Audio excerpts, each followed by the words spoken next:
Our first session is going to be with Dr. Vicky Breakey from McMaster.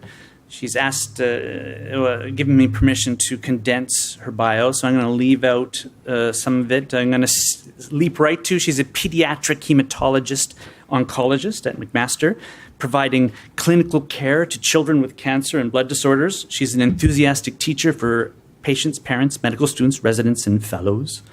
Her current research focuses on the development and testing of online self-management programs for teens and hemophilia to prepare them for transition to adulthood. Dr. Breakey.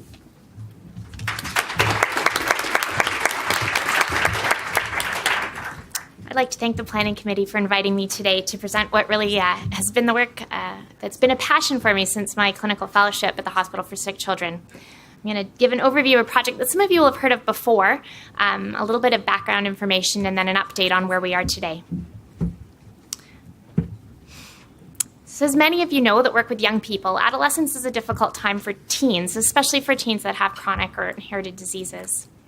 Appropriately timely hemophilia management limits bleeding and its sequelae, and it's a bit of a hot spot in a difficult time as teens try to become more autonomous. Teaching teens about their hemophilia and how to take over responsibility can be difficult and onerous, especially for our nursing colleagues and others who try to prepare kids as they get ready for transition. For those of us who work in peds, sometimes this feels like a bit of a leap.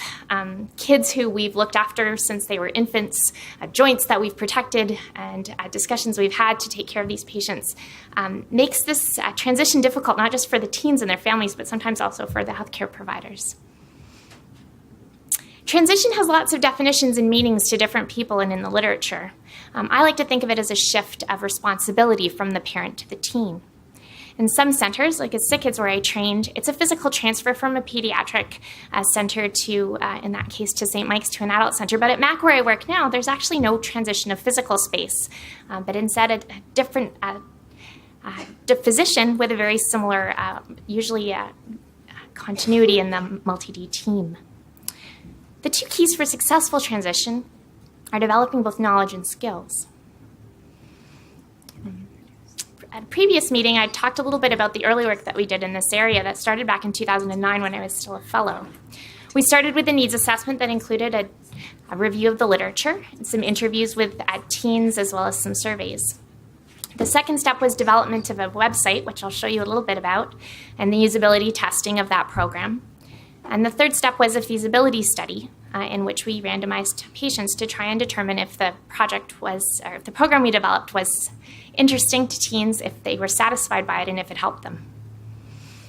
Presented this a couple of years ago to the HCDC.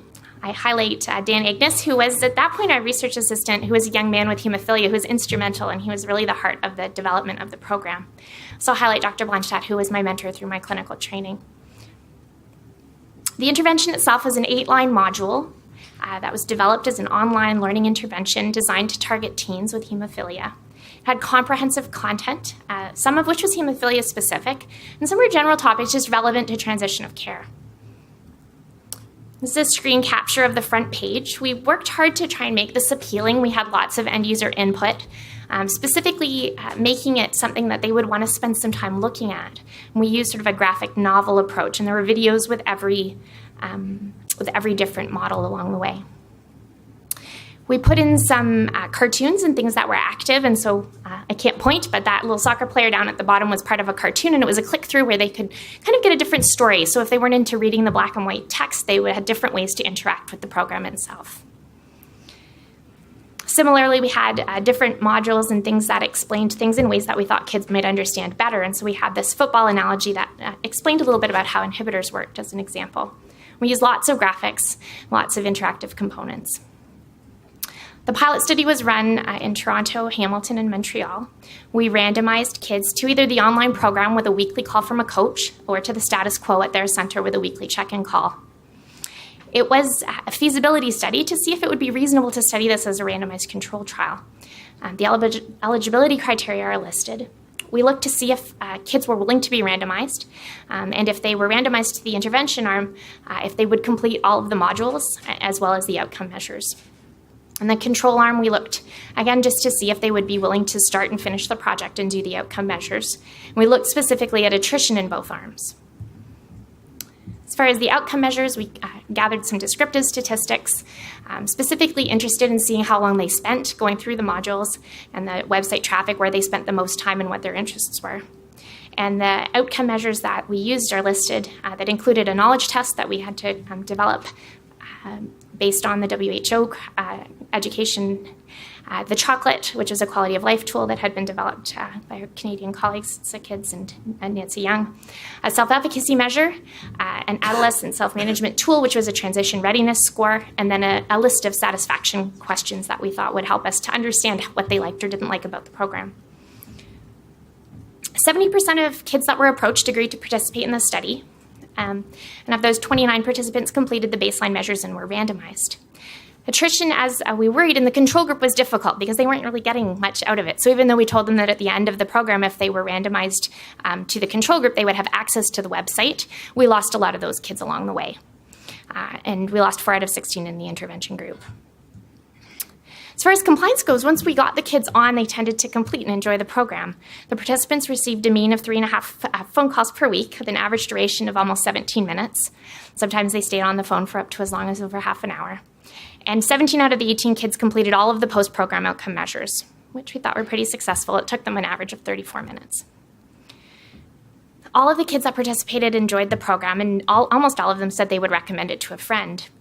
Interestingly, although we were looking just at feasibility, we found statistically significant improvements in the post-interventions on the intervention arm for the hemophilia-specific knowledge, the self-efficacy, and the transition preparedness scores.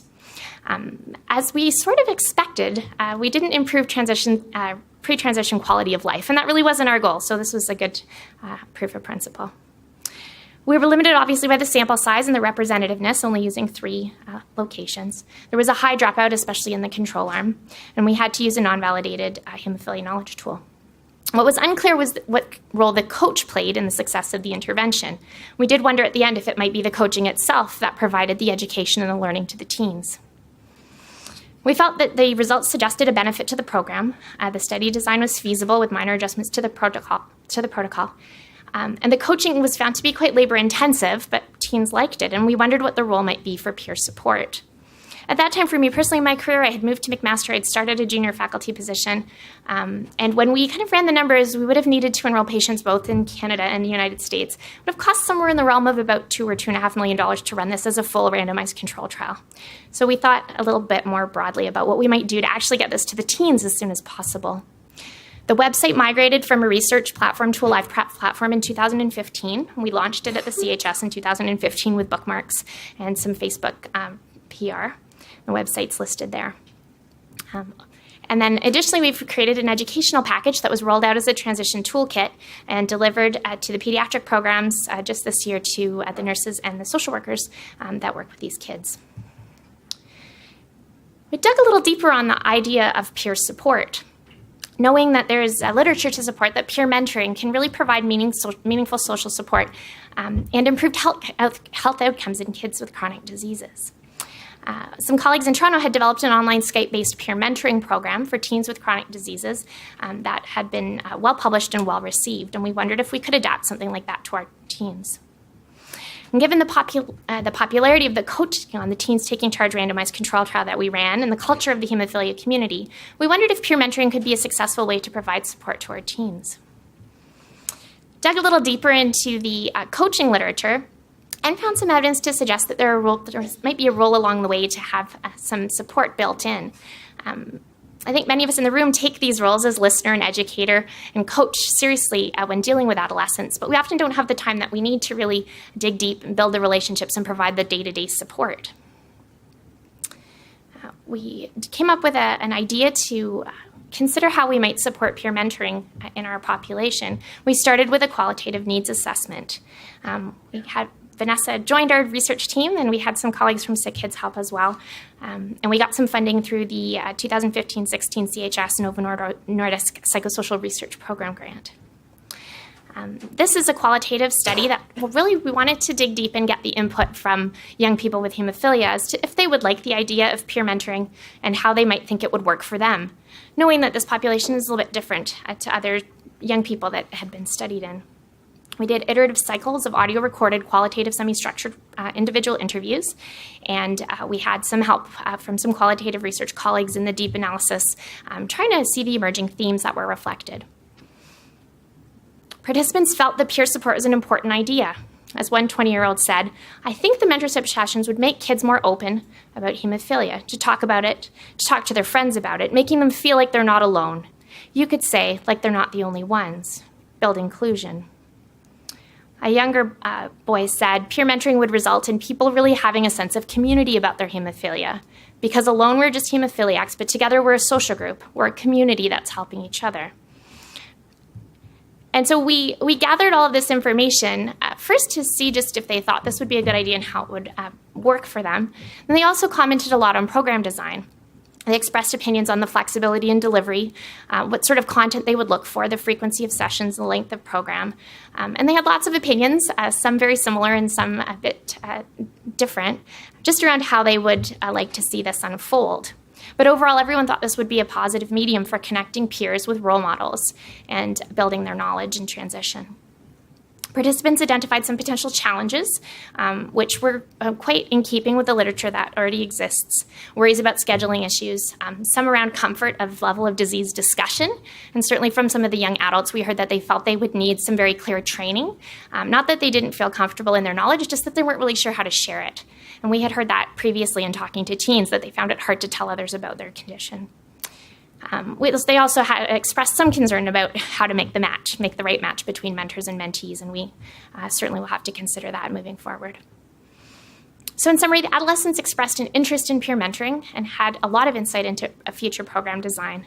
So we're in the process of considering how we might develop this peer support group or support program and potentially build it on top of the website as the platform for sharing information both on and offline. From there, we'll consider a pilot study to determine the feasibility and effectiveness of the peer mentoring program as we move this program of research forward. As I mentioned, we've had some very generous grants through the CHS that I'd like to acknowledge. Had support from the About Kids Health patient education program at Sick Kids and from Baxter Bioscience who supported the initial website development. Had lots of teens and parents and others that have participated in the research over the years, and I'd like to thank all the collaborators that have contributed to this research. Thank you.